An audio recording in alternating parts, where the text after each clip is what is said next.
دے کر گفتگو کرنا ہے۔ رات بہت اہم چیز ہے۔ اللہ تبارک و تعالیٰ نے قرآن پاک میں رات کی قسم یاد فرمائی، واللیل اذا یغشا، قسم ہے رات کی۔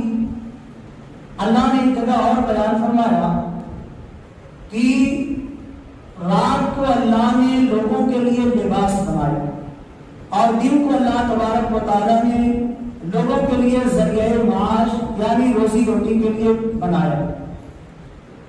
رات کی اہمیت کا اندازہ اس سے بھی لگایا جا سکتا ہے کہ رات جب شروع ہوتی ہے تو بھی نماز ہے اور رات جب ختم ہوتی ہے تو بھی نماز ہے۔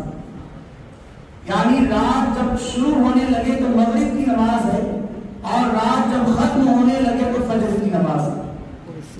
اور پوری دنیا میں ہر انسان بالخصوص اولیاء کاملین اور بالخصوص وہ افراد جن کا تعلق اللہ تبارک و تعالیٰ سے بہت مضبوط ہوتا ہے، وہ دن میں بے چینی میں گزار دیتے ہیں دن، اس لیے کہ انہیں رات کا انتظار ہوتا ہے کہ کب رات آئے اور رات اپنی سیاہ زلفوں کو بکھیر دے اور ساری دنیا سو جائے تو پھر وہ اللہ تبارک و تعالیٰ کے لیے سجدے میں چلے جائے۔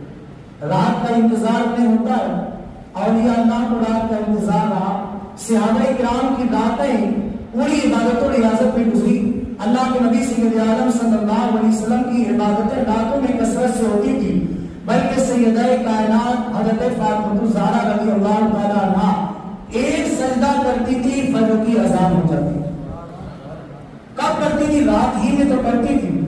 یعنی رات کو اللہ والوں نے صرف اور صرف عبادت ہی کے لیے مختص کر لیا کہ کب رات آئے اور ہم اللہ سے گفتگو کریں، اللہ سے ہم کلام ہو، اللہ کی بارگاہ میں سجدہ کریں، اللہ کی عبادت کریں۔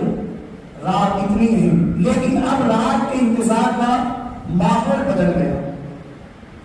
جیسے آج کی رات ہے، کئی دنوں سے بلکہ مہینوں سے لوگ پلان کر رہے ہوں گے کہ کب سارے آخری سال کی رات آئے اور ہم اس میں وہ جشن منائیں اور وہ ساری چیزیں کریں جس میں گناہ کا تصور کر کے انسان کانپ اٹھے، انسانیت کانپ اٹھے، اس لیے کہ وہ سارے گناہ ان راتوں میں ہوتے ہوئے جو رات سال کی آخری ہوتی ہے، شراب اور شباب اور محفلیں رقص و سرور، ناچ گانے کی محفلیں اور اس طریقے سے جتنے بھی گناہ